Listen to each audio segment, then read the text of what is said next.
hypothesis is you get dizzy because of the liquid in your ears keep on spinning even though you stop. That's why you get dizzy. What you need for this project is any volunteer and a spinning chair.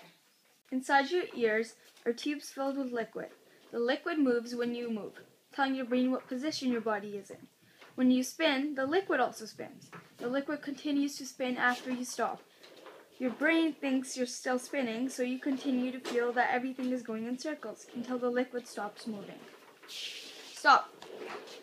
Gavin, are you dizzy? Yeah, kind of. Okay. Hypothesis is right because when my volunteer got off the spinning chair, she was dizzy, which means the liquid in her ears was still spinning.